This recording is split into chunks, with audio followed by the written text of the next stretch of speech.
Legacy League Week 10 is behind us. Obviously, we know there's only a few weeks left, but I think it's good to focus on what just happened. And actually, some pretty vital matchups that are going to help shape the last couple weeks. Nobody is quite out of it yet, and no one quite has it clinched yet, which is that sweet spot. But we are getting closer and closer. Before we get to that, we will see the standings, all that fun stuff. Some talk about the NFL, so let's do that first. Then we'll get on to our league. Wrapping up after week 10, we can see not only am I focusing so much on the fantasy season ending, but obviously the NFL season's coming into full form, and we're really getting a good sense of where things are at. The funny thing was, I'm pretty sure someone that looked like me at the start of the season was talking about the AFC and how there should be a lot more offenses and defenses and teams to watch out for and a lot of matches. And we've kind of seen a lot more parity, I think, than we thought. The AFC is just kind of chaos if you think about it, and Vegas isn't always right. Obviously, we know the pros and cons of sports books, but Chiefs Ravens AFC final I think is still the highest odd or the best odds at this point, when one of those teams isn't in the playoffs and the other one just kind of started to look okay. But the schedules are kind of ironing out, and the Chiefs still have a pretty rough schedule heading forward. Getting into the playoffs is, like I said, I think last week, not a given. The Ravens, however, you're starting to look, and you can kind of see how the next weeks are going to play out. And if Jax is in, I don't think there's too many people would fight you in saying that they're probably going to just win the North, because I don't think there's that many people that think the Steelers are legit. Could be totally wrong, though. I guess we have to wait and see. But I think we're forgetting about some of the other leagues. I mean, the Colts are obviously surprising, and the South might have two teams come out, but I mean, looking at Jacksonville and Houston, crazy stat. I didn't realize this, that like Lawrence is 1-3 against Mills, and Mills only has 6 career wins at quarterback, half of them against Jacksonville and Lawrence. So I guess we'll see how they bounce back. But realistically, the one that's kind of spiting us, I think most people assume the Bills would walk with the East, and they're kind of being super inconsistent. And the Miami game, I think, was a big surprise. Sometimes you go into Miami and it's kind of a meh game anyway, but I wouldn't go ahead and say everyone saw that one coming last week.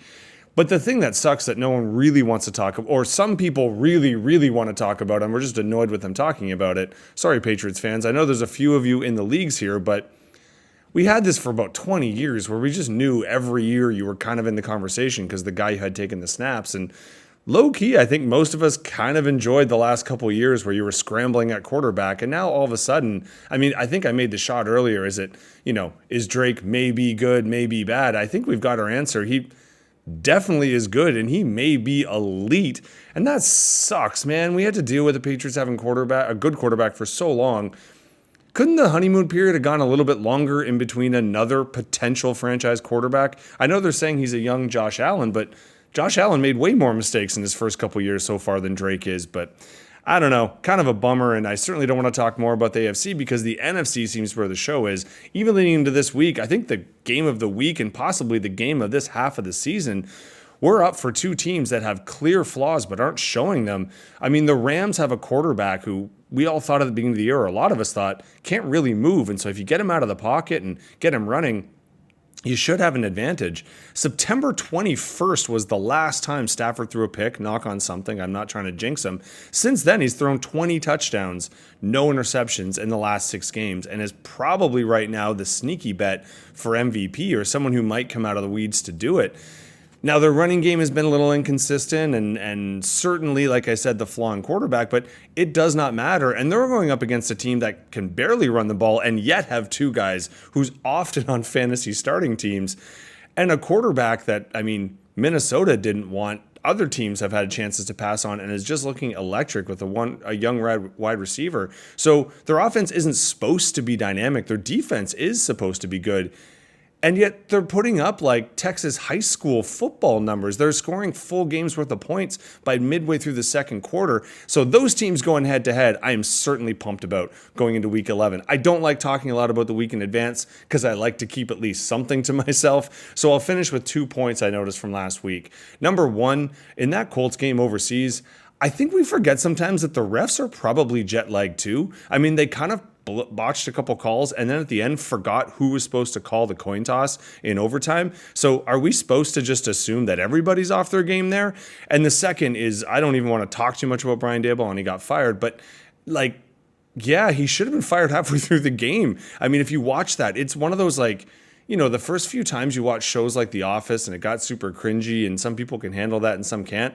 I think we can deal with that in our comedies, but not in our head traumas, please. I mean, Dart has already had more design runs called for him than anyone else in the league. And if you include all kind of quarterbacks that Daboll's had, it is something he just doesn't seem to care so much about.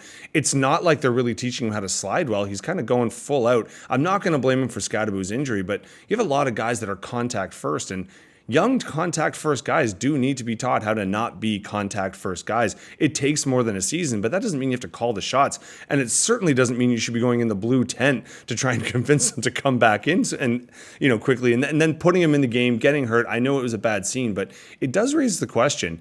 Had that been a worse injury at the end, could he be charged with that? If you're putting people who can't defend themselves on the field, I mean, it's not that bad. I'm not trying to make a huge issue out of it.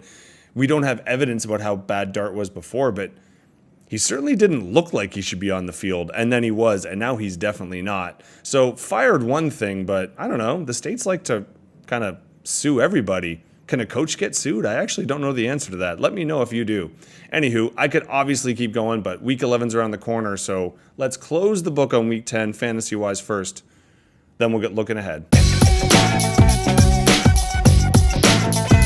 Coming into this week, I'm not sure if Rennie was looking. Maybe you think 3 versus 9 should go one way. But then we look at predicteds. It was quite close, and then it ended up not being close, just maybe not the way our 3 seed thought it would be. Now, Rennie, don't worry. You're still top 3. Tim, you needed this one, so keep it going. You were extremely wide receiver heavy, although Gibbs was the running back 3, and you had the tight end 1. You also had the quarterback 2, but if you just look at your receivers, more at the bottom of the table than the top, they kind of took you where you needed to go to the point that you felt you didn't even need a defense. So that's pretty arrogant of you overall. A little bit of commando in the basement, only really one person to think about. Rennie, you're on the flip side. You did have some points on the bench, but it didn't or wouldn't have helped you out.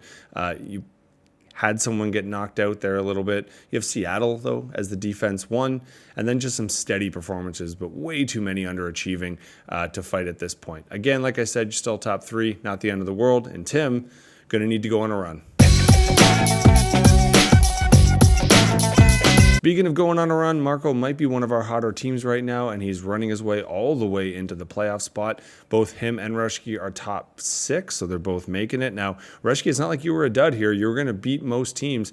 Caleb's still your guy here, and he was the quarterback 5. You had the wide receiver 1 and the wide receiver 5 if we keep going down in Nico. But if you look quite close together, there's a lot of wide receivers that put up the north of 20, and you had 2 more of them. So really you were wide receiver heavy. It's just a shame that your running backs let you down, as did your flex here, as did your defense. Because on the flip side of that coin, we had the defense 3, running back 2 in HN. And in most weeks, 46 points is going to be the running back 1.